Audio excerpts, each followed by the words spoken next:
ਵਾਹਿਗੁਰੂ ਸਾਹਿਬ ਜੀ।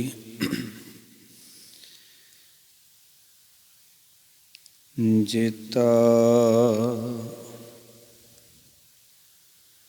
ਸਮੁੰਦ ਸਾਗਰ ਨੀਰ ਭਰਿਆ,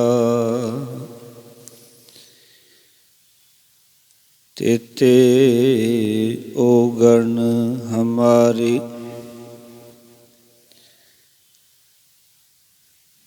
दया करो, किछ मेहर उपावो। डुबदे पत्थर तारे, ਜਿਹੜਾ ਅਗਨ ਬਰਾਬਰ ਤਪੈ, ਭੀਤਰ ਬੱਗੇ ਕਾਤੀ। ਪ੍ਰਣਵਤ ਨਾਨਕ ਹੁਕਮ ਪਛਾਨੈ, ਸੁਖ ਹੋਵੈ ਦਿਨ ਰਾਤੀ। ਪ੍ਰਣਵਤ ਨਾਨਕ ਹੁਕਮ ਪਛਾਨੈ, ਸੁਖ ਹੋਵੈ ਦਿਨ ਰਾਤੀ। ਜਾਗਦੀ ਜੋਤ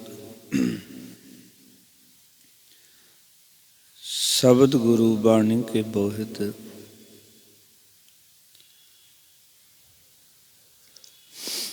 पड़थक हर धन धन श्री गुरु ग्रंथ साहब महाराज जी दी पावन ते पवित्र हजूरी दे विच जुड़ बैठे सतसंगी जनों, सतगुर ने अपार कृपा की है।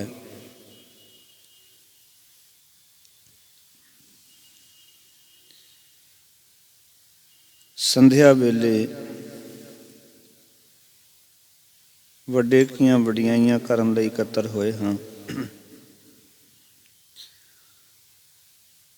आओ जो समा गुरदेव पिता ने बख्शिया है,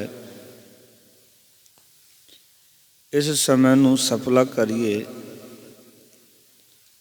ਤੇ ਗੁਰੂ ਗੋਬਿੰਦ ਸਿੰਘ ਮਹਾਰਾਜ ਦੇ ਜੀਵਨ ਇਤਿਹਾਸ ਦੀ ਜੋ ਲੜੀਵਾਰ ਵਿਚਾਰ ਪਿਛਲੇ ਦਿਨਾਂ ਤੋਂ ਅਸੀਂ ਸਰਵਣ ਕਰਦੇ ਆ ਰਹੇ ਹਾਂ। ਆਪਾਂ ਸ਼ਾਮ ਦੇ ਦੀਵਾਨ ਦੇ ਵਿੱਚ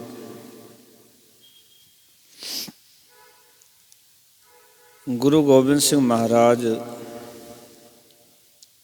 ਖਾਲਸੇ ਦੀ ਸਿਰਜਣਾ ਕੀਤੀ ਹੈ ਔਰ ਖਾਲਸੇ ਨੂੰ ਜੀਵਨ ਦੀ ਰਹਿਤ ਵਹਿਤ ਬਖਸ਼ਿਸ਼ ਕਰ ਰਹੇ ਹਨ।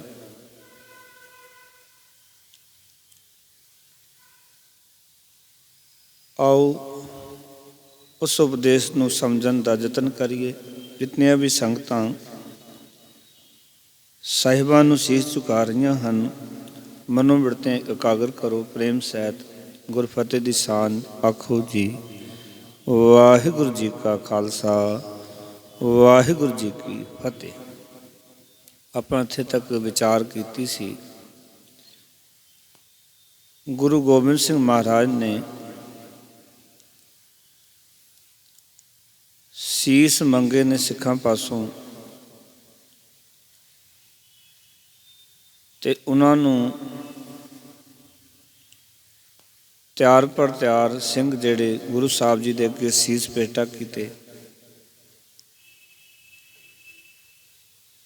ਉਹਨਾਂ ਨੂੰ ਇੱਕ ਮਰਿਆਦਾ ਵਿੱਚ ਲਿਆਉਣ ਵਾਸਤੇ ਸਤਿਗੁਰੂ ਜੀ ਨੇ ਸਰਬ ਲੋਹੇ ਦਾ ਇੱਕ ਬਾਟਾ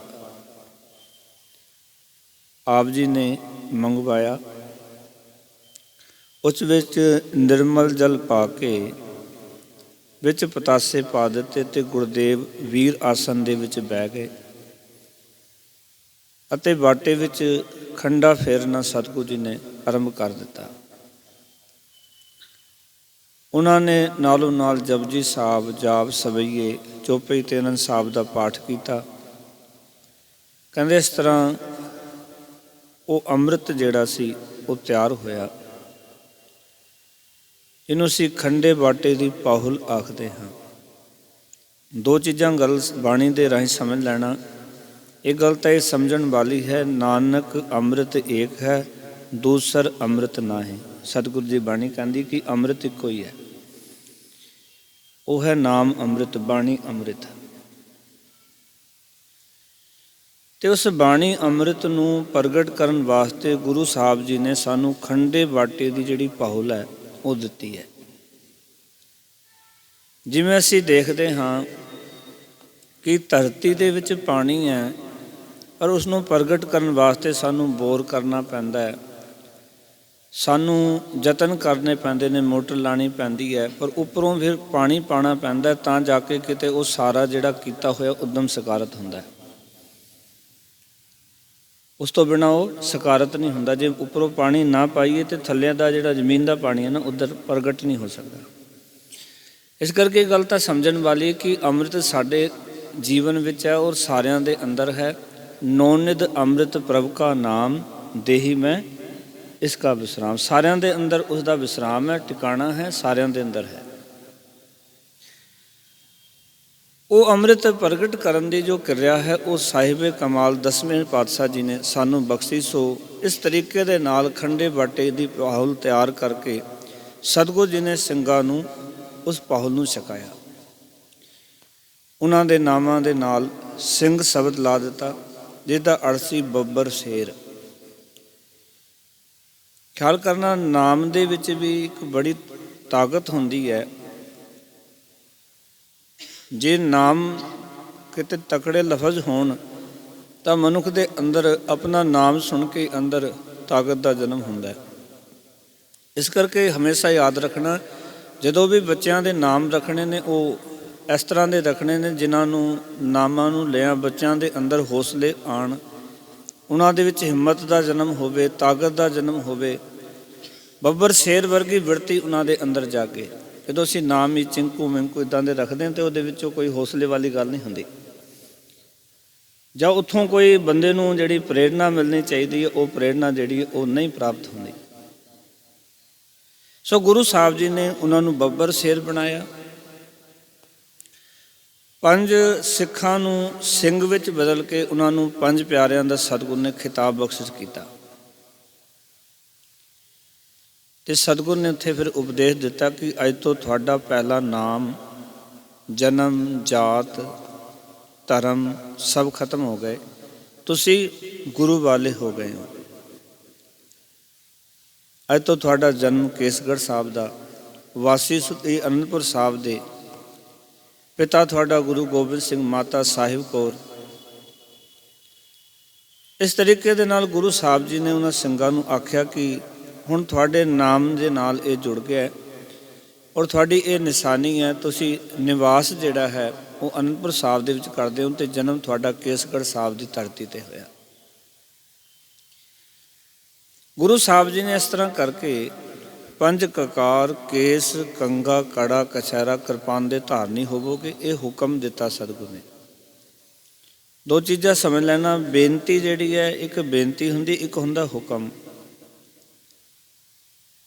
ਹੁਕਮ ਜਿਹੜਾ ਉਹ ਮੰਨਣਾ ਹੀ ਹੁੰਦਾ ਹੈ, ਬੇਨਤੀ ਜਿਹੜੀ ਉਹ ਬੰਦੇ ਦੀ ਮਰਜ਼ੀ ਹੈ, ਮੰਨੇ ਭਾਵੇਂ ਨਾ ਮੰਨੇ। ਕਈ ਵਾਰ ਅਸੀਂ ਕਈ ਨੂੰ ਕਹਿੰਦੇ ਹਾਂ ਵੀ ਤੁਸੀਂ ਸਾਡੀ ਬੇਨਤੀ ਮੰਨ ਲਓ, ਉਹਦੀ ਇੱਛਾ ਭਾਵੇਂ ਨਹੀਂ ਵੀ ਮੰਨੇ, ਉਹਦੀ ਮਰਜ਼ੀ ਹੈ। ਪਰ ਜਿਹੜਾ ਹੁਕਮ ਹੈ ਨਾ, ਉਹ ਹੁਕਮ ਨੂੰ ਕੋਈ ਟਾਲ ਨਹੀਂ ਸਕਦਾ, ਹੁਕਮ ਮੰਨਣਾ ਹੀ ਹੁੰਦਾ ਹੈ। ਸੋ ਗੁਰੂ ਸਾਹਿਬ ਨੇ ਕਿਹਾ ਵੀ ਖਾਲਸਾ ਪੰਥ ਨੂੰ ਜਿਹੜੇ 5 ਪਿਆਰੇ ਨੇ ਇਹਨਾਂ ਨੂੰ ਹੁਕਮ ਹੈ ਕਿ ਤੁਸੀਂ 5 ਇੱਕ ਕਕਾਰਾਂ ਦੇ ਧਾਰਨੀ ਹੋਵੋਗੇ। ਤੁਸੀਂ ਅੰਮ੍ਰਿਤ ਵੇਲੇ ਜਾਗ ਕੇ ਵਾਹਿਗੁਰੂ ਨਾਲ ਸੁੱਤ ਜੋੜ ਕੇ ਅੰਮ੍ਰਿਤ ਵੇਲੇ ਦੇ ਨਿਤਨੇਮ ਬਾਣੀਆਂ ਦਾ ਪਾਠ ਜ਼ਰੂਰ ਕਰੋਗੇ। ਦਿਨ ਨੂੰ ਧਰਮ ਦੀ ਕਿਰਤ ਕਰੋਗੇ। ਸ਼ਾਮ ਵੇਲੇ ਸੰਗਤ ਵਿੱਚ ਆਵੋਗੇ, ਸ਼ਾਮ ਨੂੰ ਵੀ ਸੋਦਰ ਦਾ ਪਾਠ ਅਤੇ ਸੌਣ ਵੇਲੇ ਸੋਲਾ ਸਾਹਿਬ ਦਾ ਪਾਠ ਕਰੋਗੇ। ਇਹ ਗੁਰੂ ਸਾਹਿਬ ਨੇ ਹੁਕਮ ਕੀਤੇ। ਭਾਵ ਕਿ ਇਹ ਕਿਸੇ ਬੰਦੇ ਦੇ ਹੁਕਮ ਨਹੀਂ ਹਨ, ਇਹ ਹੁਕਮ ਆਪ ਕਲਗੀਧਰ ਪਿਤਾ ਗੁਰੂ ਗੋਬਿੰਦ ਸਿੰਘ ਮਹਾਰਾਜ ਜੀ ਦੇ ਨੇ। ਉਹ ਨਾਲ ਆਖਿਆ ਚਾਰ ਚੀਜ਼ਾਂ ਕਰਨ ਤੋਂ ਸਤਿਗੁਰੂ ਨੇ ਵਰਜਿਆ। ਔਰ ਇੱਥੇ ਤੱਕ ਕਹਿ ਦਿੱਤਾ ਮਹਾਰਾਜ ਨੇ, ਇਹਨਾਂ ਚਾਰ ਨੂੰ ਕਰਨ ਵਾਲਾ ਜਿਹੜਾ ਹੈ ਉਹ ਕੁਰਹਿਤਿਆ ਕਿਹਾ ਜਾਏਗਾ, ਕਿਉਂਕਿ ਰਹਿਤ ਵਾਲਾ ਨਹੀਂ ਆਖਿਆ ਜਾ ਸਕਦਾ। ਰਹਿਤ ਅਸਲ ਵਿੱਚ ਇੱਕ ਮਰਿਆਦਾ ਹੈ, ਇੱਕ ਨੇਮ ਹੈ। ਔਰ ਤੁਸੀਂ ਵੇਖੋ, ਇਸ ਤਰ੍ਹਾਂ ਕਹਿ ਲਈਏ ਕਿ ਜਿਵੇਂ ਇੱਕ ਮਨੁੱਖ ਹੈ, ਉਹ ਮਨੁੱਖ ਨੂੰ ਆਮ ਅਸੀਂ ਕਹਿੰਦੇ ਵੀ ਬੰਦਾ, ਇਹ ਬੰਦਾ ਹੈ। ਔਰ ਉਹਦੇ ਨਾਲ ਜੋੜਿਆ ਜਾ ਸਕਦਾ ਠੱਗ ਬੰਦਾ, ਇਹ ਬੰਦਾ ਚੋਰ ਹੈ। ਇਸ ਤਰ੍ਹਾਂ ਹੀ ਜਿਹੜਾ ਬੰਦਾ ਸੀ ਉਸ ਨੂੰ ਗੁਰੂ ਸਾਹਿਬ ਨੇ ਕਹਿ ਦਿੱਤਾ ਵੀ ਜੇ ਤੁਸੀਂ ਇਹ ਕਰੋਗੇ ਤੇ ਕੁਰਹਿਤੀਏ ਆਖੇ ਜਾਓਗੇ। ਰਹਿਤ ਵਾਲੇ ਨੂੰ ਸਤਿਗੁਰੂ ਜੀ ਨੇ ਉੱਪਰ ਰੱਖਿਆ, ਕੁਰਹਿਤੀਏ ਨੂੰ ਕਿਹਾ ਵੀ ਤੇਰਾ ਜਿਹੜਾ ਕੁਰਹਿਤ ਜਿਹੜੀ ਉਹ ਕੀ ਹੈ, ਇਹ ਤੈਨੂੰ ਜਾਣਨੀ ਬੜੀ ਜ਼ਰੂਰੀ। ਸਤਿਗੁਰੂ ਨੇ ਫਿਰ ਕੇਸਾਂ ਦੀ ਬੇਅਦਬੀ ਕਰਨੀ, ਪਰ ਇਸਤਰੀ ਪਰਪੁਰਸ਼ ਦਾ ਸੰਗ, ਤੰਬਾਕੂ ਦਾ ਸੇਵਨ, ਪੁੱਠੇ ਮਾਸ ਦੀ ਵਰਤੋਂ, ਇਹ ਸਾਰੀਆਂ ਚੀਜ਼ਾਂ ਨੂੰ ਸਤਿਗੁਰੂ ਜੀ ਨੇ ਉਸ ਵੇਲੇ ਰੋਕਿਆ। ਸਤਿਗੁਰੂ ਜੀ ਨੇ ਇਹ ਵੀ ਕਿਹਾ ਕਿ ਚਾਰ ਕੁਰਹਿਤਾਂ ਵਿੱਚੋਂ ਇੱਕ ਕੁਰਹਿਤ ਕਰਨ ਨਾਲ ਵੀ ਸਿੱਖ ਜਿਹੜਾ ਉਹ ਪਤਿਤ ਹੋ ਜਾਂਦਾ ਹੈ। ਆਓ ਕਿ ਪਤਿਤ ਸਮਝਿਆ ਜਾਏਗਾ। ਪਤਿਤ ਦਾ ਅਰਥ ਹੈ ਜਿਹੜੇ ਆਪਣੇ ਜੀਵਨ ਕਿਰਦਾਰ ਤੋਂ ਡਿੱਗ ਗਿਆ ਹੈ। ਆਓ ਕਿ ਇਹਨਾਂ ਵਿੱਚੋਂ ਕੋਈ ਵੀ ਇੱਕ ਗਲਤੀ ਹੁੰਦੀ ਹੈ ਤਾਂ ਸਿੱਖ ਧਰਮ ਅਪਣਾਉਣ ਲਈ ਉਸਨੂੰ ਫਿਰ ਦੁਬਾਰਾ ਅੰਮ੍ਰਿਤ ਛਕਣਾ ਪਏਗਾ। ਇਸ ਤੋਂ ਇਲਾਵਾ ਹੋਰ ਵਿਸ ਨਿਰਦੇਸ਼ ਵੀ ਸਤਿਗੁਰੂ ਨੇ ਦੱਸੇ ਵੀ ਜਿਹੜੇ ਵਿਸ ਨੇ, ਜ਼ਹਿਰ ਨੇ, ਜਾਂ ਜਿਹੜੀ ਚੀਜ਼ਾਂ ਸਿੱਖ ਨੇ ਛੱਡਣੀਆਂ ਨੇ,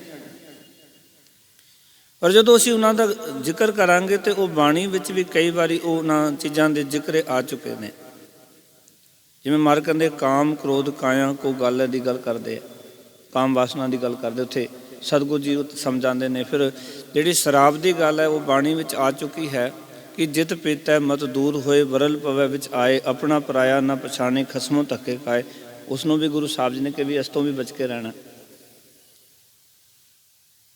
ਆਓ ਕਿ ਇੱਕ ਤਰ੍ਹਾਂ ਦੇ ਨਾਲ ਜਿਹੜਾ ਸਿੱਖ ਹੈ, ਜਿਹੜਾ ਗੁਰੂ ਸਾਹਿਬ ਜੀ ਦੇ ਬਚਨਾਂ ਦੇ ਉੱਤੇ ਚੱਲਦਾ ਹੈ, ਉਹ ਇਹਨਾਂ ਸਾਰੇ ਨਸ਼ਿਆਂ ਤੋਂ ਆਪਣੇ ਆਪ ਨੂੰ ਬਚਾ ਕੇ ਰੱਖਦਾ ਹੈ। ਕਿਉਂਕਿ ਅੱਜ ਬਹੁਤੇ ਲੋਕ ਅਸੀਂ ਦੇਖਦੇ ਹਾਂ ਤੇ ਜਦੋਂ ਸੁਰਤ ਜਾਂਦੀ ਹੈ ਬੰਦੇ ਦੀ, ਤੇ ਉਸ ਵੇਲੇ ਕੋਈ ਨਾ ਕੋਈ ਨਸ਼ਾ ਅਸੀਂ ਦੇਖਦੇ ਹਾਂ ਕਿ ਬੰਦਾ ਵਰਤ ਰਿਹਾ ਹੁੰਦਾ ਹੈ। ਰੋਟੀ ਵੀ ਇੱਕ ਨਸ਼ਾ ਹੈ, ਪਰ ਇਹ ਪ੍ਰਵਾਨਿਤ ਨਸ਼ਾ ਹੈ। ਕਿਉਂਕਿ ਧੰਨ ਗੁਰਦੇਵ ਨੂੰ ਧਨ ਗਿਆ, ਧਨ ਅੰਨ ਧਨ ਗੋਪਾਲ। ਗੁਰੂ ਸਾਹਿਬ ਨੇ ਬਾਣੀ ਵਿੱਚ ਅੰਨ ਨੂੰ ਧਨ ਕਿਹਾ, ਗੋਪਾਲ ਨੂੰ ਧਨ ਕਿਹਾ ਤੇ ਗੁਰੂ ਨੂੰ ਧਨ ਕਿਹਾ। ਇਹ ਪੂਜਨਯੋਗ ਨੇ ਤਿੰਨੇ, ਪਰਮਾਤਮਾ ਨੂੰ, ਗੁਰੂ ਨੂੰ ਤੇ ਅੰਨ ਦੀ ਪੂਜਾ ਕਰਨੀ ਚਾਹੀਦੀ ਹੈ, ਸਤਿਕਾਰ ਕਰਨਾ ਚਾਹੀਦਾ। ਕਿਉਂਕਿ ਅੰਨ ਤੋਂ ਬਿਨਾਂ ਇਸ ਜੀਵਨ ਦਾ ਗੁਜ਼ਾਰਾ ਨਹੀਂ, ਔਰ ਇਹ ਜੀਵਨ ਨਹੀਂ ਤੇ ਨਾਮ ਨਹੀਂ ਜਪ ਸਕਦੇ। ਅੰਨੈ ਬਿਨਾ ਨਾ ਹੋਏ ਸੁਖਾਲ, ਤਜੀਏ ਅੰਨ ਨਾ ਮਿਲੇ ਗੋਪਾਲ। ਅੰਨ ਤੋਂ ਬਿਨਾਂ ਸਾਡੇ ਜੀਵਨ ਦਾ ਜਿਹੜਾ ਚੰਗਾ ਸੁਕਾਲ ਦਾ ਅਰਥ ਹੈ ਚੰਗਾ ਕਾਲ, ਉਹ ਆ ਨਹੀਂ ਸਕਦਾ। ਅੰਨ ਛੱਡਣ ਦੇ ਨਾਲ ਸਾਡਾ ਜਿਹੜਾ ਜੀਵਨ ਹੈ ਉਹਦੇ ਵਿੱਚ ਗਿਰਾਵਟ ਆਉਂਦੀ ਚਲੀ ਜਾਏਗੀ ਤੇ ਸਿਮਰਨ 'ਚ ਮਨ ਨਹੀਂ ਲੱਗੇਗਾ। ਇਸ ਕਰਕੇ ਸਿੱਖ ਨੂੰ ਕਿਹਾ ਗਿਆ ਕਿ ਅੰਨ ਜੋ ਥੋੜਾ ਸਵੈ ਥੋੜਾ ਹੀ ਖਾਵੇ, ਪਰ ਖਾਵੇ ਜ਼ਰੂਰ। ਇਹ ਨਹੀਂ ਕਿ ਜੀ ਮੈਂ ਤੇ ਅੰਨ ਛੱਡ ਦਿੱਤਾ, ਮੈਂ ਤੇ ਦੁੱਧਾਧਾਰੀ ਹੋ ਗਿਆ, ਮੈਂ ਦੁੱਧ ਪੀਂਦਾ। ਕੋਈ ਕਹਿੰਦਾ ਮੈਂ ਫਲਾਹਾਰੀ ਹਾਂ, ਮੈਂ ਫਲ ਹੀ ਖਾਂਦਾ। ਸਤਿਗੁਰੂ ਜੀ ਨੇ ਇੱਕ ਗੱਲ ਨੂੰ ਬੜੇ ਨੇੜੇ ਹੋ ਕੇ ਔਰ ਮਾਨਵਤਾ ਦੇ ਭਲੇ ਵਾਸਤੇ ਸਤਿਗੁਰੂ ਜੀ ਨੇ ਵਿਚਾਰਿਆ, ਔਰ ਉਹ ਸਿੱਖ ਪੰਥ ਨੂੰ ਜਿਹੜੇ ਖਾਲਸੇ ਸਾਜੇ, ਸਤਿਗੁਰੂ ਜੀ ਨੇ ਉਹਨਾਂ ਨੂੰ ਇਹਨਾਂ ਚੀਜ਼ਾਂ ਦੀ ਜਿਹੜੀ ਮਹਾਰਾਜ ਨੇ ਕਿਹਾ ਵੀ ਇਹ ਤੁਹਾਡੇ ਵਾਸਤੇ ਹੁਕਮ ਹੈ, ਇਹ ਤੁਹਾਨੂੰ ਮੰਨਣਾ ਹੀ ਪੈਣਾ ਜੇ ਤੁਸੀਂ ਖਾਲਸੇ ਬਣਨਾ। ਤਾਂ ਇਸ ਕਰਕੇ ਇਹਨਾਂ ਜੇ ਆਪਾਂ ਇਸ ਸਿੱਖ ਧਰਮ ਦੇ ਉਸ ਵੇਲੇ ਦੇ ਵਿਚਾਰ ਨੂੰ ਦੇਖਣਾ ਹੋਵੇ ਤਾਂ ਸਾਡੇ ਕੋਲ ਬਹੁਤ ਸਾਰੇ ਰਹਿਤਨਾਮੇ ਹੈਗੇ ਨੇ। ਸਾਡੇ ਕੋਲ ਹੋਰ ਵੀ ਬਹੁਤ ਸਾਰੇ ਧਾਰਮਿਕ ਗ੍ਰੰਥ ਹੈਗੇ ਨੇ ਮਰਿਆਦਾ ਬਾਰੇ, ਜੋ ਆਪਾਂ ਦੇਖ ਸਕਦੇ। ਉਹਦੇ ਵਿੱਚੋਂ ਵੀ ਹੋਰ ਕਿਹੜੀ ਕਿਹੜੀ ਮਰਿਆਦਾ, ਜਿਵੇਂ ਕਿ ਅਸੀਂ ਦੇਖਦੇ ਕਿ 52 ਹੁਕਮਨਾਮੇ 10ਵੇਂ ਪਾਤਸ਼ਾਹ ਜੀ ਦੇ। ਵੈਸੇ ਤਾਂ ਕਈ ਵਾਰੀ ਦਾਸ ਬੇਨਤੀ ਕਰਦਾ ਵੀ ਇਹ 52 ਦੇ 52 ਹੁਕਮਨਾਮੇ ਹਰ ਇੱਕ ਸਿੱਖ ਦੇ ਘਰ ਫਰੇਮ ਕਰਕੇ ਲੱਗੇ ਹੋਣੇ ਚਾਹੀਦੇ। ਹਰ ਇੱਕ ਸਿੱਖ ਦੇ ਘਰ ਇਹ 52 ਦੇ 52 ਹੁਕਮਨਾਮੇ ਲੱਗੇ ਹੋਣੇ ਚਾਹੀਦੇ, ਤਾਂ ਕਿ ਜੋ ਮਹੀਨੇ ਵਿੱਚ ਵੀ ਨਹੀਂ ਸਾਲ ਦੇ ਵਿੱਚ ਇੱਕ ਦੋ ਵਾਰੀ ਤਾਂ ਘੱਟੋ ਘੱਟ ਪੜ੍ਹ ਹੀ ਲਵੇ ਵੀ ਕੀ ਹੁਕਮ ਸਾਡੇ ਵਾਸਤੇ ਨੇ, ਕੀ ਅਸੀਂ ਸਹੀ ਕਰ ਰਹੇ, ਕੀ ਗਲਤ ਕਰ ਰਹੇ। ਅਸੀਂ ਦੇਖੋ ਫੋਟੋਆਂ ਸਾਰਿਆਂ ਨੇ ਲਾਈਆਂ, ਪਰ ਜੋ ਚੀਜ਼ ਲਾਉਣ ਵਾਲੀ ਸੀ ਉਸ ਨੂੰ ਆਪਾਂ ਜੋ ਦਰਕਿਨਾਰ ਕੀਤਾ ਹੋਇਆ, ਪਾਸੇ ਕੀਤਾ ਹੋਇਆ। ਉਹਨਾਂ ਨੂੰ ਦੇਖਣਾ ਸੀ ਵੀ ਗੁਰੂ ਸਾਹਿਬ ਜੀ ਨੇ ਜੋ ਸਾਡੇ ਵਾਸਤੇ ਹੁਕਮ ਕੀਤੇ ਨੇ ਉਹ ਕੀ ਨੇ, ਕਿਹੜੇ ਕਿਹੜੇ ਹੁਕਮ ਅਸੀਂ ਮੰਨਣਾ ਹੈ, ਕਿਹੜੇ ਨਹੀਂ ਮੰਨਣਾ। ਰੋਜ਼ ਦਾ ਸਾਡਾ ਆਪਣਾ ਪੇਪਰ ਕਹਿ ਸਕਦੇ ਹੋ ਸਕਦਾ ਸੀ ਸਿੱਖੀ ਦਾ ਪਰਚਾ ਰੋਜ਼ ਦਾ ਹੋ ਸਕਦਾ ਸੀ, ਜੇ ਇਸ ਗੱਲ ਨੂੰ ਆਪਾਂ ਸਮਝ ਲਈਏ ਤਾਂ। ਇਸ ਤਰੀਕੇ ਦੇ ਨਾਲ ਗੁਰੂ ਪਾਤਸ਼ਾਹ ਜੀ ਨੇ ਸਿੱਖ ਨੂੰ ਇਹ ਗੱਲ ਸਮਝਾਈ, ਔਰ ਉਸ ਵੇਲੇ ਜਿਹਦਾ ਔਰੰਗਜ਼ੇਬ ਬਾਦਸ਼ਾਹ ਸੀ ਉਹਦਾ ਖਬਰ ਨਹੀਂ ਨਵੀਸ ਜਿਹੜਾ ਖਬਰ ਲਿਖਣ ਵਾਲਾ ਹੁੰਦਾ ਹੈ, ਅਹਿਮਦ ਸ਼ਾਹ ਬਟਾਲਵੀ ਉਸ ਵੇਲੇ ਦਾ ਲਿਖਾਰੀ ਹੈ ਔਰੰਗਜ਼ੇਬ ਪਾਤਸ਼ਾਹ ਦੇ ਦਰਬਾਰ ਦਾ। ਉਸ ਤੱਕ ਖਬਰ ਚਲੀ ਜਾਂਦੀ ਵੀ ਗੁਰੂ ਗੋਬਿੰਦ ਸਿੰਘ ਮਹਾਰਾਜ ਨੇ ਆਪਣੇ ਸਿੱਖ ਨੂੰ ਕੀ ਹੁਕਮ ਦਿੱਤੇ ਨੇ। ਇਹਦਾ ਅਰਥ ਹੈ ਕਿ ਉਸ ਗੱਲ ਦਾ ਕਿਤਨਾ ਪ੍ਰਚਾਰ ਹੋਇਆ ਹੋਏਗਾ ਕਿ ਕਿਤਨੇ ਲੋਕਾਂ ਤੱਕ ਆਓ ਕਿ ਇੱਥੇ ਤੱਕ ਕਿ ਰਾਜੇ ਦੇ ਦਰਬਾਰ ਤੱਕ ਇਹ ਖਬਰ ਚਲੀ ਜਾਂਦੀ ਵੀ 10ਵੇਂ ਪਾਤਸ਼ਾਹ ਦਾ ਇਹ ਖਾਲਸਿਆਂ ਵਾਸਤੇ ਹੁਕਮ ਹੋਇਆ, ਪੰਥ ਵਾਸਤੇ ਇਹ ਹੁਕਮ ਹੋਇਆ। ਜਿਹੜਾ ਇਹ ਅਹਿਮਦ ਸ਼ਾਹ ਬਟਾਲਵੀ ਹੈ ਇਹ ਲਿਖਦਾ ਵੀ 10ਵੇਂ ਪਾਤਸ਼ਾਹ ਨੇ ਇੱਕ ਗੱਲ ਆਖੀ ਕਿ ਮੈਂ ਚਾਹੁੰਦਾ ਹਾਂ ਕਿ ਤੁਸੀਂ ਸਾਰੇ ਇੱਕ ਰਾਹ 'ਤੇ ਚਲੋ, ਇੱਕੋ ਧਰਮ ਅਪਣਾਓ। ਆਓ 10ਵੇਂ ਪਾਤਸ਼ਾਹ ਨੇ ਜੋ ਕਿਹਾ ਸੀ ਨਾ ਸਿੱਖਾਂ ਨੂੰ, ਇਹ ਅਹਿਮਦ ਸ਼ਾਹ ਬਟਾਲਵੀ ਆਪਣੀ ਕਿਤਾਬ 'ਚ ਲਿਖਦਾ। ਔਰੰਗਜ਼ੇਬ ਦਾ ਉਸ ਵੇਲੇ ਦਾ ਖਬਰ ਦੇਣ ਵਾਲਾ, ਜਿਹਨੂੰ ਅੱਜ ਆਪਾਂ ਰਿਪੋਰਟਰ ਕਹਿੰਦੇ ਆ, ਉਸ ਵੇਲੇ ਖਬਰ ਨਵੀਸ ਕਹਿੰਦੇ ਸਨ, ਖਬਰ ਛਾਪਣ ਵਾਲਾ। ਇਹ ਗੱਲ ਲਿਖ ਰਿਹਾ ਆਪਣੀ ਖਬਰ ਦੇ ਵਿੱਚ, ਇਹ ਗੱਲ ਲਿਖ ਰਿਹਾ ਕਿ 10ਵੇਂ ਪਾਤਸ਼ਾਹ ਨੇ ਹੁਕਮ ਕੀਤਾ ਸੀ ਕਿ ਮੈਂ ਚਾਹੁੰਦਾ ਹਾਂ ਕਿ ਤੁਸੀਂ ਇੱਕ ਰਾਹ 'ਤੇ ਚੱਲੋ ਅਤੇ ਇੱਕੋ ਧਰਮ ਅਪਣਾਓ, ਵੱਖ-ਵੱਖ ਜਾਤਾਂ ਦੇ ਵੱਖਰੇਵੇਂ ਮਿਟਾ ਦਿਓ। ਕਿ ਵੱਖ-ਵੱਖ ਜਾਤਾਂ ਜਿਹੜੀਆਂ ਨੇ ਉਹ ਜਿਹੜੇ ਵੱਖਰੇਵੇਂ ਨੇ ਉਹਨਾਂ ਨੂੰ ਜੀਵਨ ਵਿੱਚੋਂ ਪਾਸੇ ਕਰ ਦਿਓ, ਉਹਨਾਂ ਨੂੰ ਮਿਟਾ ਦਿਓ। ਹਿੰਦੂਆਂ ਦੀਆਂ 4 ਜਾਤਾਂ ਨੂੰ ਜਿਨ੍ਹਾਂ ਦਾ ਵਰਨ ਸ਼ਾਸਤਰ ਵਿੱਚ ਵਰਣਨ ਆਇਆ ਹੈ ਜੜੋਂ ਹੀ ਮੁਕਾ ਦਿਓ, ਕਿਉਂਕਿ ਸਤਿਗੁਰ ਨਹੀਂ ਚਾਹੁੰਦੇ ਕਿ ਬੰਦਾ ਨਫ਼ਰਤ ਵਿੱਚ ਜੀਵੇ। ਕਿਉਂਕਿ ਇਹ ਜਿਹੜੇ 4 ਵਰਨ ਦੀ ਗੱਲ ਹੈ ਨਾ, ਜਦੋਂ ਆਉਂਦੀ ਹੈ ਖੱਤਰੀ, ਬ੍ਰਾਹਮਣ, ਸੂਦ, ਵੈਸ, ਤੇ ਇਹਨਾਂ ਦੇ ਨਾਮ ਸੁਣ ਕੇ ਹੀ ਬੰਦੇ ਦੇ ਮਨ ਵਿੱਚ ਨਫ਼ਰਤ ਜਾਂ ਸਤਿਕਾਰ ਚੱਲ ਪੈਂਦਾ ਕਿ ਇਹ ਤਾਂ ਸੂਦਰ ਹੈ, ਇਹ ਤਾਂ ਜੋ ਨੀਵੀਂ ਜਾਤ ਦਾ ਹੈ, ਜਾਂ ਇਹ ਜਿਹੜਾ ਮਨੁੱਖ ਹੈ ਇਹ ਖੱਤਰੀ ਹੈ, ਇਹ ਵੈਸ਼ਨਵ ਹੈ, ਜਾਂ ਇਹ ਬ੍ਰਾਹਮਣ ਹੈ। ਸਤਿਗੁਰੂ ਨੇ ਕਿਹਾ ਜੇ ਤੁਸੀਂ ਆਪਣੇ ਜੀਵਨ ਨੂੰ ਸਫਲਾ ਕਰਨਾ ਚਾਹੁੰਦੇ ਹੋ, ਦੇਸ਼ ਦੇ ਵਾਸਤੇ ਕੁਝ ਕਰਨਾ ਚਾਹੁੰਦੇ ਹੋ, ਔਰ ਜਿਤਨਾ ਦੇਸ਼ ਵਾਸਤੇ 10ਵੇਂ ਪਾਤਸ਼ਾਹ ਨੇ ਕੀਤਾ ਸ਼ਾਇਦ ਕੋਈ ਕਰ ਨਹੀਂ ਸਕਦਾ, ਨਾ ਪਹਿਲਾਂ ਕਰਿਆ ਕਿਸੇ ਨੇ, ਨਾ ਕੋਈ ਕਰ ਸਕਦਾ। ਕਿਉਂਕਿ ਕੋਈ ਵੀ ਜੰਗ ਜਿੱਤੀ ਜਾ ਸਕਦੀ ਹੈ, ਔਰ ਜੋ ਬਾਹਰੋਂ ਹਮਲਾਵਰ ਜਿਹੜੇ ਲੋਕ ਸਨ ਉਹਨਾਂ ਦਾ ਰਾਜ ਪੁੱਟਿਆ ਜਾ ਸਕਦਾ ਸੀ, ਅਤੇ ਉਹ ਵਰਨ ਵੰਡ ਤੋੜ ਕੇ ਜਿੱਤਿਆ ਜਾ ਸਕਦਾ ਸੀ। ਉਹ ਸਾਰਿਆਂ ਨੂੰ ਇੱਕ ਕਰਕੇ ਹੀ ਇਹ ਗੱਲ ਹੋ ਸਕਦੀ ਸੀ, ਬਸ ਸਾਰੇ ਵੱਖਰੇ ਵੱਖਰੇ ਹੋ ਕੇ ਤੁਰਨ। ਇੱਕ ਕਹਿੰਦਾ ਜੀ ਮੇਰਾ ਕੰਮ ਪਾਠ ਪੂਜਾ ਕਰਨਾ, ਦੂਜਾ ਕਹਿੰਦਾ ਮੈਂ ਖੱਤਰੀ ਹਾਂ, ਮੇਰਾ ਹੀ ਕੰਮ ਲੜਨਾ, ਬਾਕੀ ਹੋਰ ਕੋਈ ਕੰਮ ਨਹੀਂ। ਤੀਜਾ ਕਹਿੰਦਾ ਮੇਰਾ ਕੰਮ ਤਾਂ ਜੋ ਵਪਾਰ ਕਰਨਾ, ਅਤੇ ਚੌਥਾ ਕਹਿੰਦਾ ਮੈਂ ਤਾਂ ਸਾਰਿਆਂ ਦੀ ਸੇਵਾ ਵਾਸਤੇ ਲੱਗਿਆ ਹੋਇਆ। ਐਸਾ ਵਰਨ ਕਦੀ ਸਫਲਾ ਨਹੀਂ ਹੋ ਸਕਦਾ।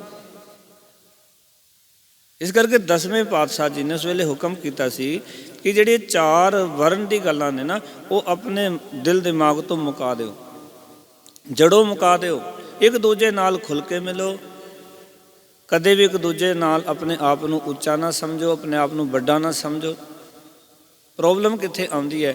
ਜਦੋਂ ਅਸੀਂ ਆਪਣੇ ਆਪ ਨੂੰ ਇੱਕ ਦੂਜੇ ਨਾਲ ਉੱਚਾ ਸਮਝਦੇ ਹਾਂ, ਵੱਡਾ ਸਮਝਦੇ ਹਾਂ, ਉੱਥੇ ਪ੍ਰੋਬਲਮ ਆਉਂਦੀ ਸਾਡੇ ਜੀਵਨ 'ਚ।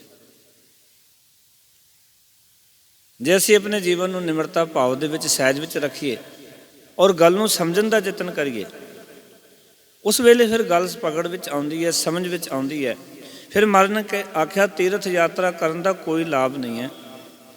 ਕਿਸੇ ਦੇਵਤੇ ਆਦਿ ਵੱਲ ਧਿਆਨ ਨਾ ਦਿਓ। ਵੈਦਾਂ ਸ਼ਾਸਤਰਾਂ ਤੋਂ ਉਤਾਂ ਉੱਠ ਕੇ ਜਿਹੜੇ ਅਵਤਾਰ ਨੇ ਉਹਨਾਂ ਦੀ ਪੂਜਨ ਦੀ ਥਾਂ 'ਤੇ ਰੱਬ ਨੂੰ ਪੂਜੋ, ਉਹਨਾਂ ਨੂੰ ਪੂਜਣ ਦੀ ਲੋੜ ਨਹੀਂ ਹੈ। ਗੁਰੂ ਸਾਹਿਬ ਜੀ ਨੇ ਐਡਾ ਉੱਚਾ ਕਰਤਾ ਬੰਦੇ ਨੂੰ ਕਿ ਤੂੰ ਰੱਬ ਨੂੰ ਹੀ ਪੂਜਣਾ ਹੈ। ਇਹਨੂੰ ਭਗਤ ਰਵਿਦਾਸ ਜੀ ਆਖਦੇ ਨੇ, ਪੂਜੋ ਰਾਮ ਏਕ ਹੀ ਦੇਵਾ, ਸਾਚਾ ਨਾਹਵਣ ਗੁਰੂ ਕੀ ਸੇਵਾ। ਇੱਕ ਪਰਮੇਸ਼ਰ ਨੂੰ ਪੂਜਣਾ ਹੈ, ਸੱਚਾ ਇਸਨਾਨ ਹੈ ਗੁਰੂ ਦੀ ਸੇਵਾ ਕਰਨੀ। ਕੇਵਲ ਇੱਕ ਅਕਾਲ ਪੁਰਖ ਵਾਹਿਗੁਰੂ ਦੇ ਪੁਜਾਰੀ ਹੋਵੋ।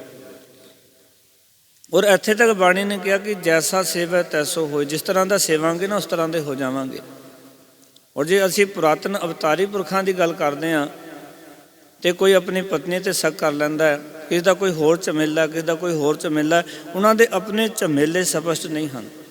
ਔਰ ਇਤਿਹਾਸ ਵਿੱਚ ਇਹ ਸਾਰੀ ਗੱਲਾਂ ਲਿਖੀਆਂ ਹੋਈਆਂ। ਆਓ ਕਿ ਉਹ ਆਪ ਕਿਤੇ ਨਾ ਕਿਤੇ ਫਸੇ ਹੋਏ ਨੇ ਸ਼ੰਕਿਆਂ ਦੇ ਵਿੱਚ, ਸ਼ੱਕਾਂ ਦੇ ਵਿੱਚ। ਉਹਨਾਂ ਨੂੰ ਆਪ ਇਤਨੇ ਡਾਊਟ ਨੇ ਕਿ ਆਪਣੇ ਡਾਊਟ ਕਲੀਅਰ ਨਹੀਂ ਕਰ ਸਕੇ ਅਵਤਾਰੀ ਪੁਰਖ ਜਿਹੜੇ ਅਖਵਾਉਣ ਵਾਲੇ ਨੇ। ਉਹਨਾਂ ਦੀ ਜ਼ਿੰਦਗੀ ਵੇਖਾਂਗੇ ਨਾ ਤੇ ਉਹਨਾਂ ਦੀ ਜ਼ਿੰਦਗੀ ਡਾਊਟ ਹੈ।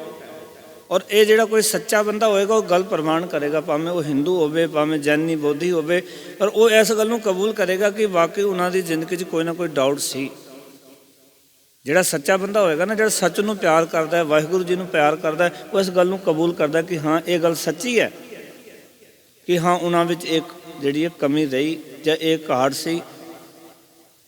ਇਸ ਕਰਕੇ ਗੁਰੂ ਸਾਹਿਬ ਜੀ ਨੇ ਕਿਹਾ ਕਿ ਉਹਨਾਂ ਚੀਜ਼ਾਂ ਨੂੰ ਭੁਲਾ ਦਿਓ, ਸਿਰਫ ਗੁਰੂ ਨਾਨਕ ਪਾਤਸ਼ਾਹ ਜੀ ਤੇ ਬਾਕੀ ਗੁਰੂਆਂ ਦੇ ਉੱਤੇ ਵਿਸ਼ਵਾਸ ਲਿਆਓ। ਸਾਰੇ ਇੱਕੋ ਬਾਟੇ ਵਿੱਚੋਂ ਅੰਮ੍ਰਿਤ ਛਕ ਕੇ ਇੱਕ ਦੂਜੇ ਨਾਲ ਪਿਆਰ ਕਰਕੇ ਨਫ਼ਰਤ ਦੂਰ ਕਰੋ। ਸਭ ਤੋਂ ਵੱਡੀ ਬਿਮਾਰੀ ਹੈ ਨਫ਼ਰਤ ਦੀ। ਔਰ ਗੁਰੂ ਸਾਹਿਬ ਜੀ ਨੇ ਤਾਂ ਬੜੀ ਕਿਰਪਾ ਕੀਤੀ। ਮਾਰਕ ਨੇ ਵਿਸਰ ਗਈ ਸਭ ਤਾਤ ਪਰਾਈ, ਜਬ ਤੇ ਸਾਧ ਸੰਗਤ ਮੋਹੇ ਪਾਈ, ਨਾ ਕੋ ਵੈਰੀ ਨਹੀਂ ਬਿਗਾਨਾ ਸਗਲ ਸੰਗ ਹਮਕੋ ਬਣਿਆ। ਸਾਧੂ ਕਹਿੰਦੇ ਮੇਰੀ ਤਾਂ ਸਾਰਿਆਂ ਨਾਲ ਬਣ ਗਈ ਹੈ, ਸਾਰਿਆਂ ਨਾਲ ਪਿਆਰ ਬਣ ਗਿਆ, ਸਾਰੇ ਮੇਰੇ ਵਾਸਤੇ ਇੱਕ ਬਰਾਬਰ ਨੇ। ਜਦੋਂ ਅਸੀਂ ਕਈ ਵਾਰੀ ਇਹਨਾਂ ਚੀਜ਼ਾਂ ਨੂੰ ਵਿਚਾਰਦੇ ਹਾਂ, ਵੇਖਦੇ ਹਾਂ, ਫਿਰ ਜਾ ਕੇ ਸਾਨੂੰ ਪਤਾ ਚੱਲਦਾ ਕਿ ਵਾਕਈ ਹੀ ਨਫ਼ਰਤ ਹੀ ਹੈ ਸਾਡੇ ਦੇਸ਼ ਦੀ ਗੁਲਾਮੀ ਦਾ ਵੱਡਾ ਕਾਰਨ। ਕਿਉਂਕਿ ਤੁਸੀਂ ਇਤਿਹਾਸ ਦੇ ਉਹਨਾਂ ਪੰਨਿਆਂ ਨੂੰ ਪੜ੍ਹੋਗੇ, ਸ਼ਿਵਾਜੀ ਮਰਹੱਟਾ ਜਿਹੜਾ ਸੀ ਉਹ ਜੰਗ ਜਿੱਤ ਜਾਂਦਾ, ਔਰ ਉਹ ਛੋਟੇ ਘਰਾਣੇ ਵਿੱਚੋਂ ਸੀ। ਇਸ ਕਰਕੇ ਖੱਤਰੀਆਂ ਨੇ ਸਾਥ ਨਾ ਦਿੱਤਾ ਤੇ ਉਹ ਜੰਗ ਹਾਰ ਗਿਆ, ਔਰ ਸਦੀਆਂ ਸਦੀਆਂ ਵਾਸਤੇ ਦੇਸ਼ ਗੁਲਾਮ ਹੋ ਗਿਆ। ਤੁਸੀਂ ਇਤਿਹਾਸ ਦੇ ਉਹ ਸਾਰੇ ਪੱਖ ਪੜ੍ਹੋ। ਜਦੋਂ ਦੇਸ਼ ਦਾ ਇਤਿਹਾਸ ਨੂੰ ਵਾਚੀਏ ਨਾ, ਜੋ ਸਾਡੇ ਦੇਸ਼ ਦਾ ਇਤਿਹਾਸ ਰਿਹਾ, ਉਹਦੇ ਵਿੱਚ ਜਿੱਥੇ ਵੀ ਅਸੀਂ ਦੇਖਦੇ ਹਾਂ ਕਿ ਜੇ ਗੁਲਾਮੀ ਦੀ ਗੱਲ ਚੱਲਦੀ ਹੈ, ਦੇਸ਼ ਦੀ ਬਰਬਾਦੀ ਦੀ ਗੱਲ ਚੱਲਦੀ ਹੈ, ਤੇ ਸਭ ਤੋਂ ਵੱਡਾ ਕਾਰਨ ਹੈ ਇਸ ਦੇ ਵਿੱਚ ਨਫ਼ਰਤ। ਆਪਣੇ ਆਪ ਨੂੰ ਉੱਚਾ ਸਮਝਣਾ, ਦੂਜੇ ਨੂੰ ਨੀਵਾਂ ਸਮਝਣਾ, ਉਸਦੇ ਨਾਲ ਨਫ਼ਰਤ ਕਰਨੀ, ਉਸਦੇ ਨਾਲ ਵੈਰ ਕਰਨਾ। 10ਵੇਂ ਪਾਤਸ਼ਾਹ ਨੇ ਕਿਹਾ ਇਹ ਜੀਵਨ 'ਚੋਂ ਨਫ਼ਰਤ ਮੁਕਾ ਦਿਓ, ਕਿਸੇ ਨਾਲ ਨਫ਼ਰਤ ਨਾ ਕਰੋ। ਔਰ ਤੁਸੀਂ ਵੇਖੋ ਇਸ ਤਰ੍ਹਾਂ ਸਤਿਗੁਰੂ ਜੀ ਨੇ ਉਹਨਾਂ ਸਾਰਿਆਂ ਨੂੰ ਹੁਕਮ ਕਰਕੇ, ਔਰ ਫਿਰ 5 ਪਿਆਰਿਆਂ ਤੋਂ ਸਤਿਗੁਰੂ ਨੇ ਆਪ ਉਸ ਨਾਲ ਜਾਚਨਾ ਕੀਤੀ, ਮੰਗ ਕੀਤੀ ਵੀ ਮੇਰੇ ਉੱਤੇ ਵੀ ਤੁਸੀਂ ਕਿਰਪਾ ਕਰੋ, ਮੈਨੂੰ ਵੀ ਖੰਡੇ ਵਾਟੇ ਦੀ ਇਹ ਪਾਹੁਲ ਛਕਾਓ, ਔਰ ਮੈਨੂੰ ਵੀ ਗੋਬਿੰਦ ਰਾਏ ਤੋਂ ਗੋਬਿੰਦ ਸਿੰਘ ਕਰ ਦਿਓ। ਹੁਣ ਤੁਸੀਂ ਵੇਖੋ ਕਿ ਇਹ ਅੰਮ੍ਰਿਤ ਕਿਤਨਾ ਕੁ ਜ਼ਰੂਰੀ ਸੀ। ਜਿਨ੍ਹਾਂ ਨੇ ਆਪ ਪਹਿਲਾਂ ਚਰਨ ਪਾਹੁਲ ਲਈ ਹੋਵੇ, ਕਿਉਂਕਿ ਗੁਰੂ ਨਾਨਕ ਪਾਤਸ਼ਾਹ ਤੋਂ ਲੈ ਕੇ 10ਵੇਂ ਜਾਮੇ ਤੱਕ ਚਰਨ ਪਾਹੁਲ, ਚਰਨ ਤੋਹੇ ਰਹਿ ਰਾਸ ਕਰ, ਚਰਨਾ ਅੰਮ੍ਰਿਤ ਸਿਖਾ ਪਿਲਾਇਆ। ਹੁਣ ਜਿਹੜੀ ਗੱਲ ਇੱਕ ਮਰਿਆਦਾ ਇਸ ਤਰ੍ਹਾਂ ਦੀ ਚੱਲ ਰਹੀ ਹੋਵੇ, 10ਵੇਂ ਪਾਤਸ਼ਾਹ ਨੇ ਆਪ ਉਹ ਪਾਹੁਲ ਲਈ ਹੋਵੇ, ਪਰ ਅੱਜ ਹੁਣ 5 ਪਿਆਰਿਆਂ ਕੋਲੋਂ ਆਪ ਮੰਗ ਕਰ ਰਹੇ। ਹੁਣ ਇਸ ਦਾ ਅਰਥ ਹੈ ਕਿ ਇਹ ਗੱਲ ਲੋਕਾਂ ਤੱਕ ਪਹੁੰਚਾਉਣ ਵਾਸਤੇ, ਇਸ ਗੱਲ ਨੂੰ ਸਮਝਣ ਵਾਸਤੇ, ਲੋਕਾਂ ਦੇ ਅੰਦਰ ਪਕੜ ਕਰਨ ਵਾਸਤੇ ਵੀ ਇਹ ਅੰਮ੍ਰਿਤ ਦੀ ਦਾਤ ਜਾਂ ਖੰਡੇ ਬਾਟੇ ਕੀ ਪਾਹੁਲ ਜਿਹੜੀ ਹੈ ਨਾ, ਇਹ ਕਿੰਨੇ ਕੁ ਲਾਜ਼ਮੀ ਹੈ। ਇਹ ਸਤਿਗੁਰੂ ਜੀ ਨੇ ਆਪ ਅੰਮ੍ਰਿਤ ਛਕ ਕੇ ਉਸ ਪਾਹੁਲ ਨੂੰ ਲੈ ਕੇ ਇਹ ਗੱਲ ਦਰਸਾਈ। ਜਿਹੜੇ ਸਿੱਖ ਅੱਜ ਆਮ ਕਹਿ ਦਿੰਦੇ ਨੇ ਸਾਡਾ ਮਨ ਸੱਚਾ ਜਾਂ ਮਨ ਸੱਚਾ ਹੋਣਾ ਚਾਹੀਦਾ, ਖੰਡੇ ਬਾਟੇ ਦੀ ਪਾਹੁਲ ਦੀ ਕੀ ਲੋੜ ਹੈ। ਗੁਸਤਾਖੀ ਮਾਫ਼ ਕਰਨਾ। ਫਿਰ ਸਾਨੂੰ ਕਈ ਵਾਰੀ ਸ਼ੱਕ ਹੁੰਦਾ ਵੀ ਗੁਰੂ ਗੋਬਿੰਦ ਸਿੰਘ ਮਹਾਰਾਜ ਦਾ ਮਨ ਸਾਫ਼ ਨਹੀਂ ਸੀ। ਕਦੀ ਵਿਚਾਰ ਕਰਕੇ ਵੇਖੋ ਇਸ ਗੱਲ ਨੂੰ ਵੀ ਜੇ 10ਵੇਂ ਪਾਤਸ਼ਾਹ ਕਹਿੰਦੇ ਵੀ ਮੈਨੂੰ ਇਹ ਪਾਹੁਲ ਦਿਓ, ਮੈਨੂੰ ਗੋਬਿੰਦ ਰਾਏ ਤੋਂ ਗੋਬਿੰਦ ਸਿੰਘ ਕਰ ਲਓ। ਇੱਕ ਹੋਰ ਮੈਂ ਗੱਲ ਕਰਾਂ, ਅੱਜ ਭਾਵੇਂ ਸਾਡੇ ਸਾਰਿਆਂ ਦੇ ਨਾਂ ਜਿਹੜੇ ਗੁਰੂ ਘਰ ਨੂੰ ਮੰਨਦੇ ਨੇ, ਮੱਥਾ ਟੇਕਦੇ ਨੇ, ਉਹਨਾਂ ਦੇ ਨਾਮਾਂ ਨਾਲ ਸਿੰਘ ਲੱਗਿਆ ਹੁੰਦਾ, ਨਾਮ ਰੱਖਣ ਵੇਲੇ ਕੋਲ ਲੱਗਿਆ ਹੁੰਦਾ ਹੈ। ਪਰ ਜਿਸ ਤਰ੍ਹਾਂ ਸਤਿਗੁਰੂ ਜੀ ਨੇ ਸਿੰਘ ਦਾ ਗੌਰ ਦੀ ਮੰਗ ਕੀਤੀ ਨਾ, ਵੀ ਮੈਨੂੰ ਗੋਬਿੰਦ ਸਿੰਘ ਕਰ ਦਿਓ, ਇਹਦਾ ਅਰਥ ਹੈ ਕਿ ਇਹ ਖੰਡੇ ਕੀ ਪਹੁਲ ਕਿਤਨੀ ਕੁ ਵੈਲਿਊ ਰੱਖਦੀ ਸੀ, ਔਰ ਹਰ ਇੱਕ ਸਿੱਖ ਇਸ ਨੂੰ ਬੜੀ ਆਸਾਨੀ ਨਾਲ, ਬੜੇ ਪ੍ਰੇਮ ਨਾਲ ਕਬੂਲ ਕਰੇ। ਸਤਿਗੁਰੂ ਜੀ ਨੇ ਆਪ ਕਬੂਲ ਕਰਕੇ ਵਿਖਾਈ ਵੀ ਇਹ ਕਬੂਲ ਕਰਨ ਵਾਲੀ ਚੀਜ਼ ਹੈ, ਇਹ ਹਰ ਇੱਕ ਨੂੰ ਲੈਣੀ ਚਾਹੀਦੀ ਹੈ। ਖੰਡੇ ਬਾਟੇ ਕੀ ਪਹੁਲ, ਇਹ ਮਰਿਆਦਾ ਹਰ ਇੱਕ ਕੋਲ ਹੋਣੀ ਚਾਹੀਦੀ ਹੈ। ਜੇ ਗੁਰੂ ਗੋਬਿੰਦ ਸਿੰਘ ਮਹਾਰਾਜ ਵਰਗਾ ਉਹ ਇਸ ਪਹੁਲ ਦੀ ਮੰਗ ਕਰਦਾ ਹੈ ਤਾਂ ਹਰ ਇੱਕ ਸਿੱਖ ਦੀ ਮੰਗ ਹੋਣੀ ਚਾਹੀਦੀ, ਔਰ ਪਹਿਲੀ ਮੰਗ ਹੋਣੀ ਚਾਹੀਦੀ ਹੈ। ਔਰ ਇਹ ਪਹਿਲੀ ਮੰਗ ਕੀ ਹੈ? ਇਸ ਸਕੂਲ ਦੇ ਵਿੱਚ ਐਡਮਿਸ਼ਨ। ਜਿਹੜੇ ਇਸ ਸਕੂਲ 'ਚ ਪੜ੍ਹਨਾ ਚਾਹੁੰਦੇ ਨੇ ਕਿ ਉਹ ਐਡਮਿਸ਼ਨ ਤੋਂ ਬਿਨਾਂ ਹੀ ਪੜ੍ਹਨਗੇ। ਐਡਮਿਸ਼ਨ ਚਾਹੀਦਾ ਨਾ। ਆਪਾਂ ਯਤਨ ਕਰਦੇ ਹਾਂ ਕਿ ਜਿਹੜਾ ਸਕੂਲ ਸਭ ਤੋਂ ਵਧੀਆ ਹੋਵੇ ਨਾ, ਅਸੀਂ ਆਪਣੇ ਬੱਚੇ ਦਾ ਐਡਮਿਸ਼ਨ ਉੱਥੇ ਕਰਾਉਣਾ ਚਾਹੁੰਦੇ ਹਾਂ। ਔਰ ਤੁਸੀਂ ਕਈ ਵਾਰੀ ਵੇਖਦੇ ਹੋ ਕਿ ਐਡਮਿਸ਼ਨ ਕਰਾ ਲਿਆ ਤੇ ਇਹ ਨਹੀਂ ਕਿ ਕਿਸੇ ਨੇ ਐਡਮਿਸ਼ਨ ਕਰਾ ਲਿਆ ਫਿਰ ਆਖੇ ਵੀ ਸਾਡਾ ਬੱਚਾ ਇੱਥੇ ਦੀ ਵਰਦੀ ਨਹੀਂ ਪਾ ਸਕਦਾ। ਉਹ ਵਰਦੀ ਵੀ ਪਾਣੀ ਪੈਂਦੀ, ਡਰੈਸ ਵੀ ਪਾਣੀ ਪੈਂਦੀ। ਉਹ ਕਵੇ ਕਿ ਮੈਂ ਟਾਈਮ ਟੇਬਲ ਨਹੀਂ ਮੰਨਦਾ, ਤੇ ਟਾਈਮ ਟੇਬਲ ਵੀ ਮੰਨਣਾ ਪਏਗਾ ਜੇ ਸਕੂਲ 'ਚ ਪੜ੍ਹਨਾ ਤੇ। ਔਰ ਜੇ ਸਕੂਲ 'ਚ ਪੜ੍ਹਨਾ ਤੇ ਫੀਸਾਂ ਵੀ ਭਰਨੀਆਂ ਪੈਣਗੀਆਂ। ਇਹ ਯਾਦ ਰੱਖਣਾ, ਕਿਉਂਕਿ ਅਸੀਂ ਚੁਣਿਆ ਇਹਨਾਂ ਨੂੰ। ਤੇ ਜੇ ਅਸੀਂ ਗੁਰੂ ਸਾਹਿਬ ਜੀ ਦੇ ਰਾਹ ਨੂੰ ਚੁਣਿਆ, ਇਸ ਪਿਆਰੇ ਰਾਹ ਨੂੰ ਚੁਣਿਆ, ਸਰਬਤ ਦੇ ਭਲੇ ਵਾਲੇ ਰਸਤੇ ਨੂੰ ਚੁਣਿਆ, ਉਸ ਵਾਸਤੇ ਸੱਚ ਜਾਣਨਾ। ਇਹ ਗੱਲ ਗੁਰੂ ਸਾਹਿਬ ਜੀ ਨੇ ਜੋ ਸਾਨੂੰ ਹੁਕਮ ਕੀਤਾ ਇਹ ਸਾਨੂੰ ਕਬੂਲ ਕਰਨਾ ਪੈਣਾ। ਆਪ ਸਾਨੂੰ ਇਹ ਯਤਨ ਕਰਨਾ ਵੀ ਸੱਚੇ ਪਾਤਸ਼ਾਹ ਤੇਰੇ ਘਰ ਦੇ ਵਿੱਚ ਅਸੀਂ ਚਾਹੁੰਦੇ ਕਿ ਐਡਮਿਸ਼ਨ ਕਰਾਈਏ। ਬਹੁਤ ਸਾਰੇ ਬੱਚੇ ਨੇ ਜਿਹੜੇ ਸਕੂਲਾਂ ਦੇ ਵਿੱਚ ਜਦੋਂ ਪੜ੍ਹਦੇ ਨੇ ਤੇ ਉਹ ਐਡਮਿਸ਼ਨ ਤੋਂ ਬਿਨਾਂ ਵੀ ਪੜ੍ਹ ਲੈਂਦੇ ਨੇ। ਓਪਨ ਤੋਂ ਵੀ 10ਵੀਂ ਹੋ ਜਾਂਦੀ ਹੈ, ਓਪਨ ਤੋਂ 12ਵੀਂ ਹੋ ਜਾਂਦੀ, ਤੁਸੀਂ ਸਾਰੇ ਜਾਣਦੇ ਹੋ। ਪਰ ਜਿਹੜਾ ਐਡਮਿਸ਼ਨ ਵਾਲਾ ਬੱਚਾ ਹੁੰਦਾ ਹੈ, ਇੱਕ ਗੱਲ ਯਾਦ ਰੱਖਣਾ, ਜਦੋਂ ਸਕੂਲ ਦੇ ਵਿੱਚ ਕਿਤੇ ਉਹ ਟੋਪਰ ਆਉਂਦਾ ਤੇ ਫੋਟੋ ਜਿਹੜੀ ਹੈ ਓਪਨ ਵਾਲੇ ਦੀ ਨਹੀਂ ਲੱਗਦੀ ਕਦੇ। ਭਾਵੇਂ ਉਹ ਟੋਪਰ ਪਹਿਲਾਂ 100 ਵਿੱਚ 100 ਮਾਰਕਸ ਲੈ ਕੇ ਪਾਸ ਹੋ ਜਾਏ, ਪਰ ਜਿਹੜਾ ਉਸ ਸਕੂਲ ਦਾ ਪੜ੍ਹਿਆ ਵਿਦਿਆਰਥੀ ਹੈ, ਜਿਹੜਾ ਸਕੂਲ ਦੇ ਵਿੱਚ ਜਾਂਦਾ ਹੈ, ਕਲਾਸ ਅਟੈਂਡ ਕਰਦਾ ਹੈ, ਉੱਥੇ ਪੜ੍ਹਦਾ ਰਹਿੰਦਾ, ਉੱਥੇ ਦੀਆਂ ਫੀਸਾਂ ਭਰਦਾ, ਜਦੋਂ ਉਹ ਚੰਗੇ ਮਾਰਕਸ ਲੈ ਕੇ, ਨੰਬਰ ਲੈ ਕੇ ਪਾਸ ਹੁੰਦਾ ਨਾ, ਉਹਦੀ ਫੋਟੋ ਸਕੂਲ 'ਚ ਲਾਈ ਜਾਂਦੀ ਹੈ।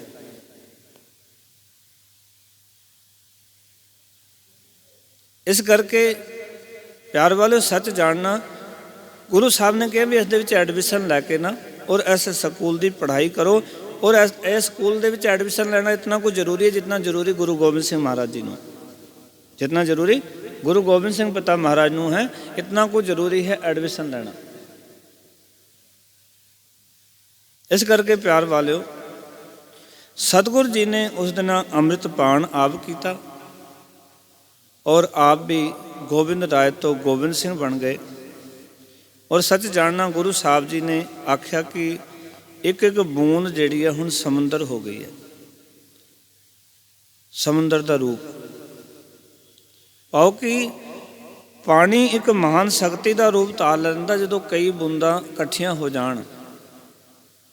ਜਦੋਂ ਉਹ ਡੈਮ ਬਣ ਜਾਂਦਾ ਨਾ, ਤੇ ਕਿਤੇ ਡੈਮ ਟੁੱਟ ਜਾਏ ਨਾ, ਪੂਰੇ ਇਲਾਕੇ ਨੂੰ ਤਬਾਹ ਕਰ ਜਾਂਦਾ। ਪਰ ਉੱਥੇ ਇੱਕ ਇੱਕ ਬੂੰਦ ਕਰਕੇ ਉਹ ਇਕੱਠਾ ਹੋਇਆ ਹੁੰਦਾ ਹੈ, ਪਰ ਉਹਦੇ ਵਿੱਚ ਪਾਵਰ ਬੜੀ ਆ ਜਾਂਦੀ ਹੈ। ਇਸ ਤਰ੍ਹਾਂ ਗੁਰੂ ਸਾਹਿਬ ਨੇ ਕਿਹਾ ਤੁਸੀਂ ਇਕੱਠੇ ਰਹੋਗੇ, ਸਰਬ ਸਾਂਝੀ ਵਾਲਤਾ ਦੇ ਵਿੱਚ ਰਹੋਗੇ, ਪਿਆਰ ਨਾਲ ਰਹੋਗੇ, ਤੁਹਾਡੀ ਆਪਣੀ ਤਾਕਤ ਹੋਏਗੀ, ਤੁਹਾਡੀ ਆਪਣੇ ਅੰਦਰ ਸ਼ਕਤੀ ਹੋਏਗੀ। ਤੁਸੀਂ ਜਿਸ ਪਾਸੇ ਵੀ ਤੁਰੋਗੇ ਉਸ ਪਾਸੇ ਸੰਸਾਰ ਦੇ ਵਿੱਚ ਸੁਧਾਰ ਆਏਗਾ, ਉਸ ਵਿੱਚ ਪਾਸੇ ਲੋਕ ਜਾਗਣਗੇ, ਜਾਗਰੂਕ ਹੋਣਗੇ। ਔਰ ਇਹ ਵੀ ਗੱਲ ਸੱਚ ਹੈ ਕਿ ਲੋਕ ਬੜੇ ਧਿਆਨ ਨਾਲ ਗੁਰੂ ਕੀ ਗੱਲ ਸੁਣ ਰਹੇ ਸਨ, ਅੱਜ ਵੀ ਸੁਣਦੇ ਨੇ, पर असी सुनाने वाले लोग सो गए हाँ। बड़े गौर से सुन रहा था जमाना, हम ही सो गए सुनाते सुनाते। संसार सुनना चाहता है गुरु की बात नूं, गुरु के विचारधारा नूं, गुरु के इतिहास नूं, पर असी लोग सुनाने वाले जिहड़े ने ना, असी जो छड्ड दिता, असी सच कहण तो संकोच करना शुरू कर दिता। छड्डो परे जी की कहना है, सच क्यों नहीं बोलते सी? उहदा एक वड्डा कारण यह है क्योंकि जदों असी अपने मायक गप्फे देखते हैं तो सच वालियां नूं बहुती माया नहीं चढ़ती। जिहड़े झूठ बोलते हैं ਜਿਹੜੇ ਮਿੱਠੀ ਮਿੱਠੀ ਗੱਲਾਂ ਕਰਦੇ ਨੇ ਉਹਨਾਂ ਨੂੰ ਲੋਕ ਬੜੇ ਪ੍ਰਭਾਵਿਤ ਹੁੰਦੇ ਨੇ ਵੀ ਬੜੀ ਮਿੱਠੀ ਗੱਲਾਂ ਕਰਕੇ ਗਿਆ, ਔਰ ਉਹ ਚੰਗੀਆਂ ਲੱਗਦੀਆਂ ਸਾਡੀ ਵਡਿਆਈ ਵਾਲੀਆਂ ਗੱਲਾਂ। ਮੈਂ ਐਸੇ ਵੀ ਲੋਕ ਵੇਖੇ ਨੇ ਕਿ ਵਡਿਆਈ ਸੁਣ ਕੇ ਆਪਣੀ, ਜਿਨ੍ਹਾਂ ਨੇ ਕਦੀ ਮਾਇਆ ਨਹੀਂ ਦਿੱਤੀ ਹੁੰਦੀ ਧਾਰਮਿਕ ਕਾਰਜਾਂ ਲਈ, ਗੁਰੂ ਘਰ ਵਾਸਤੇ, ਗੁਰੂ ਕੇ ਰਾਗੀਆਂ ਵਾਸਤੇ, ਗ੍ਰੰਥੀ ਸਿੰਘ ਵਾਸਤੇ, ਉਹ ਵੀ ਕੋਈ ਐਸਾ ਬੰਦਾ ਅਜਾ ਜਿਹੜਾ ਮਿੱਠੀਆਂ ਗੱਲਾਂ ਕਰਕੇ ਜਾਏ ਨਾ, ਉਹ ਵੀ ਉੱਠ ਕੇ ਉਹਨੂੰ ਮਾਇਆ ਦੇ ਦਿੰਦਾ। ਉਹ ਜਦੋਂ ਕਹਿੰਦਾ ਤੁਸੀਂ ਬੜੇ ਗੁਰਮੁਖ ਹੋ, ਤੁਸੀਂ ਤਾਂ ਰੱਬ ਹੀ ਹੋ ਨੀਰੇ, ਤੁਹਾਡੇ ਵਰਗਾ ਮੈਂ ਕਿਤੇ ਦੇਖਿਆ ਨਹੀਂ, ਤੁਹਾਡੇ ਵਰਗੀ ਸੰਗਤ ਨਹੀਂ ਦੇਖੀ, ਪਹਿਲੀ ਵਾਰ ਵੇਖ ਰਿਹਾ। ਉਸਨੇ ਸਾਰੀ ਸਟੇਜਾਂ 'ਤੇ ਇਹੀ ਬੋਲਣਾ ਹੁੰਦਾ। ਮੈਂ ਕਿ ਇਹ ਵੀ ਬੇਨਤੀ ਕਰਾਂ, ਮੈਂ ਬੰਦਿਆਂ ਨੂੰ ਜਾਣਦਾ, ਉਹ ਜਿਹੜੀ ਸਟੇਜ 'ਤੇ ਵੀ ਜਾਂਦੇ ਉਹ ਇਹੀ ਗੱਲ ਕਰਦੇ ਵੀ ਤੁਹਾਡੇ ਵਰਗੀ ਸੰਗਤ ਮੈਂ ਪਹਿਲੀ ਵਾਰ ਵੇਖ ਰਿਹਾ। ਤੁਸੀਂ ਜੀ ਸਾਰੇ ਬੜੇ ਗੁਰਮੁਖ ਹੋ, ਤੁਸੀਂ ਬੜੀ ਸੇਵਾ ਕਰਨ ਵਾਲੇ ਹੋ, ਮੈਂ ਵੀ ਦੂਰੋਂ ਚੱਲ ਕੇ ਆਇਆ ਅਤੇ ਮੇਰਾ ਵੀ ਭਾਂਡਾ ਤੁਸੀਂ ਭਰ ਦਿਓ। ਗੱਲਾਂ ਵਿੱਚ ਉਹਨਾਂ ਨੇ ਆਪਣੀ ਗੱਲ ਭਾਂਡੇ ਤੱਕ ਹੀ ਲੈ ਕੇ ਰੱਖਣੀ ਆ, ਕਿਉਂਕਿ ਉਹਨਾਂ ਨੇ ਸੱਚ ਸੁਣਾਉਣਾ ਕੋਈ ਨਹੀਂ। ਪਰ ਗੁਰਮਤਿ ਨੂੰ ਜੇ ਆਪਾਂ ਸੱਚ ਦੇ ਨਾਲ ਜੋੜ ਕੇ ਚਲਾਂਗੇ, ਸਮਝਣ ਦਾ ਯਤਨ ਕਰਾਂਗੇ, ਪਿਆਰ ਵਾਲਿਓ ਸੱਚ ਜਾਣਨਾ, ਫਿਰ ਇਸ ਗੱਲ ਦਾ ਇਹ ਨਿਚੋੜ ਨਿਕਲਦਾ ਹੈ ਕਿ ਗੁਰੂ ਸਾਹਿਬ ਜੀ ਨੇ ਆਪ ਪਹਿਲਾਂ ਸਤਿਗੁਰੂ ਔਰ ਫਿਰ ਖਾਲਸੇ ਨੂੰ ਸਤਿਗੁਰ ਮੰਨ ਕੇ ਉਹਨਾਂ ਦਾ ਹੁਕਮ ਜਿਹੜਾ ਸੀ ਉਹ ਸਿਰ ਮੱਥੇ 'ਤੇ ਪ੍ਰਵਾਨ ਕੀਤਾ। ਆਓ ਕਿ ਖਾਲਸੇ ਦੇ ਹੁਕਮ ਨੂੰ ਮੰਨਣਾ, ਖਾਲਸੇ ਨੂੰ ਸਤਿਗੁਰ ਮੰਨ ਲੈਣਾ। ਮਾਫ਼ ਕਰਨਾ, ਅਸੀਂ ਪਿਓ ਨੂੰ ਪਿਓ ਮੰਨਣ ਵਾਸਤੇ ਤਿਆਰ ਨਹੀਂ ਹਾਂ। ਸਾਡੀ ਹਾਲਤ ਮਾਂ ਨੂੰ ਮਾਂ ਮੰਨਣ ਵਾਸਤੇ ਤਿਆਰ ਨਹੀਂ ਹਾਂ।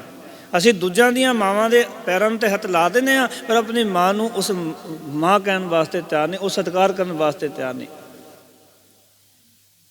ਆਪਣੀ ਮਾਂ ਦੀ ਅਸੀਂ ਖਬਰ ਸਾਰ ਨਹੀਂ ਲੈਂਦੇ ਵੀ ਮਾਂ ਤੇਰੇ ਕੀ ਹਾਲ ਨੇ, ਵੀ ਗੱਲਬਾਤ ਕਰਨ ਨੂੰ ਸਾਡੇ ਕੋਲ ਟਾਈਮ ਨਹੀਂ ਮਾਵਾਂ ਦੇ ਨਾਲ, ਆਪਣੀਆਂ ਮਾਵਾਂ ਦੇ ਨਾਲ, ਜਿਨ੍ਹਾਂ ਨੇ ਜਨਮ ਦਿੱਤਾ, ਜਿਨ੍ਹਾਂ ਨੇ ਜੀਵਨ ਦਿੱਤਾ, ਜਿਨ੍ਹਾਂ ਨੇ ਪਾਲ ਕੇ ਵੱਡਾ ਕੀਤਾ।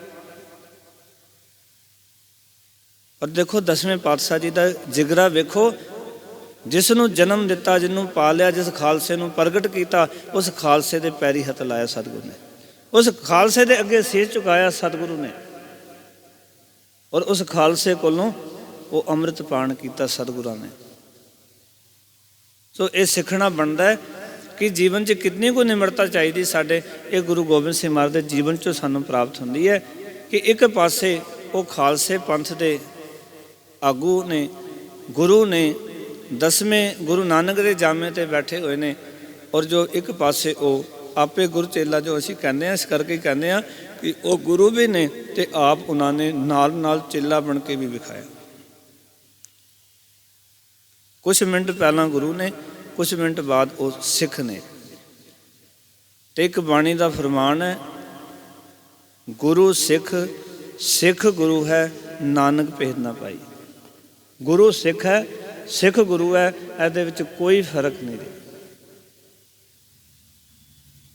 ਸਿੱਖ ਨੂੰ ਐਡਾ ਰੁਤਬਾ ਮੇਰੇ ਸਤਿਗੁਰੂ ਨੇ ਬਖਸ਼ਿਆ, ਔਰ ਇਹ ਗੱਲ ਕਹਿ ਦੇਣੀ ਕਿ ਖਾਲਸਾ ਮੇਰੋ ਸਤਿਗੁਰ ਪੂਰਾ, ਖਾਲਸਾ ਮੇਰੋ ਸੱਜਣ ਸੂਰਾ। ਇਹ ਗੱਲ ਕਹਿ ਦੇਣੀ ਕਿ ਖਾਲਸਾ ਮੇਰੋ ਬੁੱਧ ਅਰ ਗਿਆਨ, ਵੀ ਖਾਲਸਾ